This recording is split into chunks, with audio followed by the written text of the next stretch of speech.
Episode 18, Godless Narratives, The Philosophy and History of Atheism.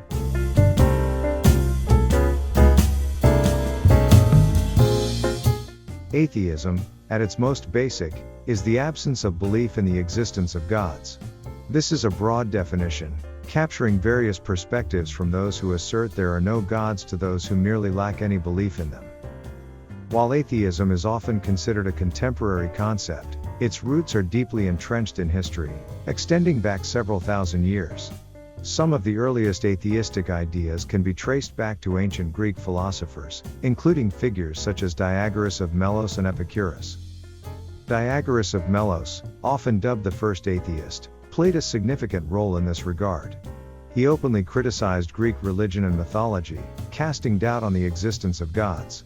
His skepticism was a bold departure from the theistic beliefs commonly held during his time, marking a foundational shift in religious and philosophical thinking. Epicurus, another renowned Greek philosopher, proposed ideas that were not atheistic in the strictest sense but certainly provided a platform for later atheistic thought. For Epicurus, gods might exist, but they were utterly detached from human affairs. He reasoned that they were uninterested in, and did not interfere with the human world. This notion deviated significantly from the conventional theistic belief that gods were deeply involved with human life, overseeing moral judgments and influencing worldly events. Epicurus' philosophy led to a form of practical atheism, where the existence or non-existence of gods became largely irrelevant to human life. His belief system, known as Epicureanism, taught that the pursuit of pleasure and peace, and the avoidance of pain, were the ultimate goals of life. Such views challenged traditional religious teachings and offered a way of life where happiness was achievable independent of divine intervention or favor. In ancient India, the Carvaka school of philosophy, also called Lakayata philosophy, boldly presented an atheistic viewpoint. It propagated the idea that reality is exclusively composed of the material world, and the notion of an afterlife was vehemently dismissed. The traditional Indian concepts of karma and reincarnation also faced rejection from this school of thought. It strongly advocated for naturalism, asserting that every phenomenon could be clarified by inherent natural processes, completely negating the necessity for any supernatural interpretation. The school placed immense value on empirical evidence and direct observation, declaring them as the cornerstone for all knowledge.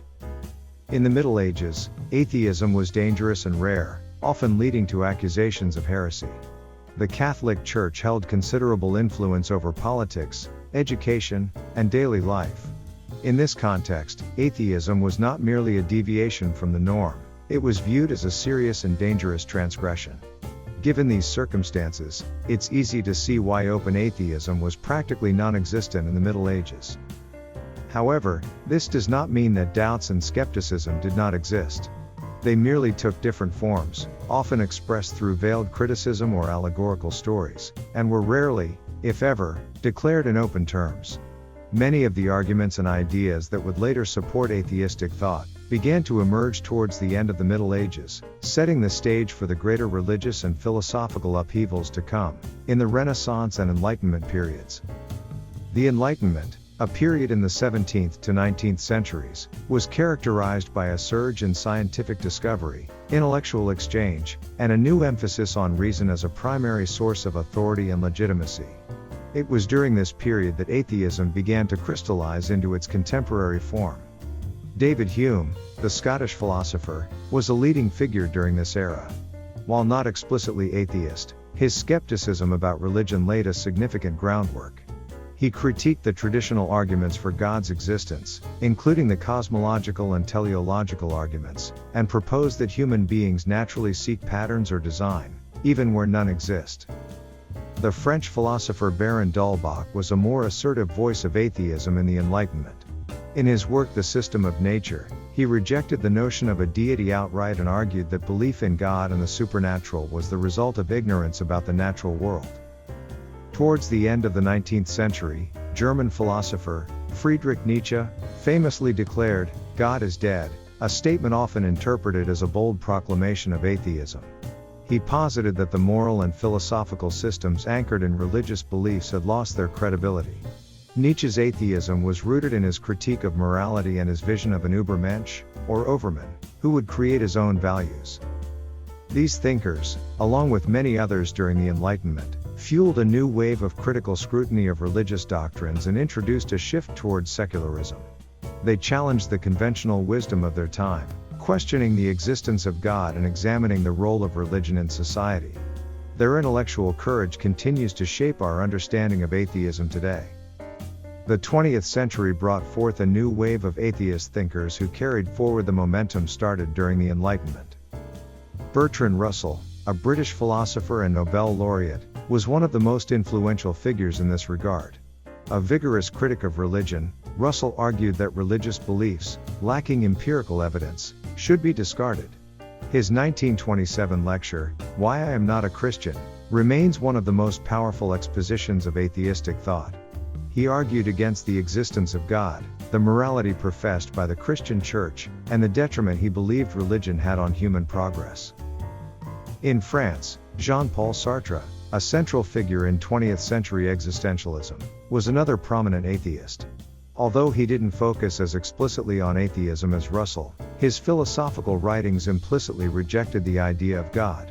Sartre's existentialism argues that life is devoid of any predetermined essence or meaning, and it's up to each individual to create their own purpose.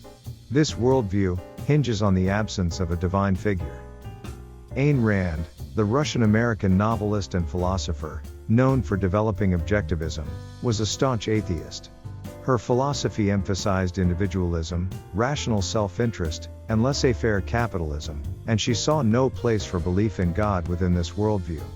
For Rand, the notion of God contradicted her fundamental belief in reason as humans' primary means of knowledge and guide to action. She argued that faith, which she saw as accepting beliefs without evidence or in spite of evidence to the contrary, was fundamentally opposed to reason. In addition, figures like Austrian-British philosopher Karl Popper, known for his critique of totalitarianism and his contributions to the philosophy of science, advanced secular humanist values. He argued for open societies, free from dogma, and was critical of religious fundamentalism. These figures not only advanced atheism as a philosophical standpoint but also demonstrated how a life without religious belief could be ethical, meaningful, and fulfilling. They showed that atheism wasn't merely a rejection of religion but also an affirmation of human reason, freedom, and responsibility. Today, notable atheists include figures like Richard Dawkins, philosopher Daniel Dennett, cognitive scientist Steven Pinker, and the late physicist Stephen Hawking. Each, in their way, has contributed to the conversation surrounding atheism. In addition, popular entertainers like George Carlin, Bill Maher and Ricky Gervais are known not just for their influential roles in comedy and media, but also for their outspoken atheistic views. At its core, the philosophy of atheism is diverse and interconnected with various other philosophical stances. It ranges from skepticism and metaphysical naturalism to ethics, all encompassed within the umbrella of atheism. Skepticism, a philosophical viewpoint that questions the validity of certain or all aspects of knowledge, often converges with atheism.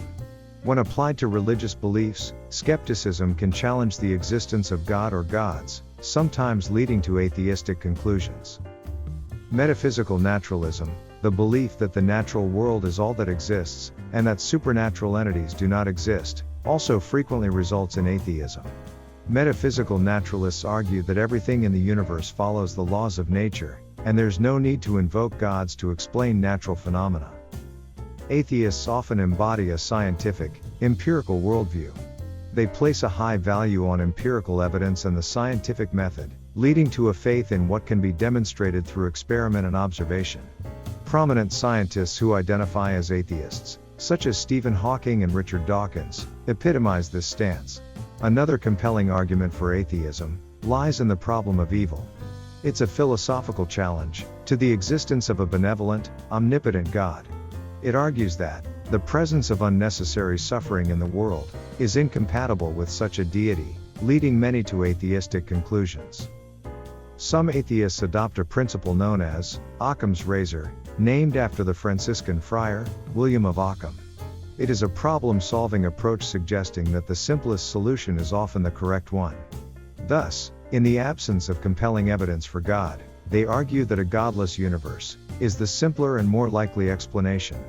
This perspective eliminates the need for complex theological constructs and supernatural interventions to explain natural phenomena and the universe's origins.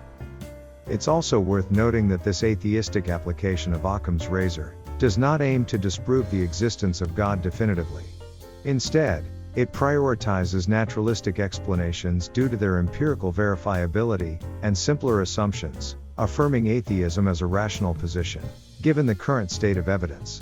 Atheists who utilize Occam's razor maintain that, should credible, compelling evidence for God's existence surface, they would be willing to revise their stance, exemplifying a commitment to follow the evidence wherever it leads.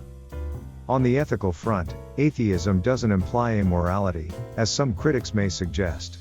Many atheists propose humanistic, secular ethical systems that aren't based on divine command but on principles of empathy, reciprocity, societal well-being, and reason. They argue for moral codes rooted in our shared humanity rather than in religious doctrine. Atheism, while united by a common lack of belief in gods, isn't a homogeneous belief system.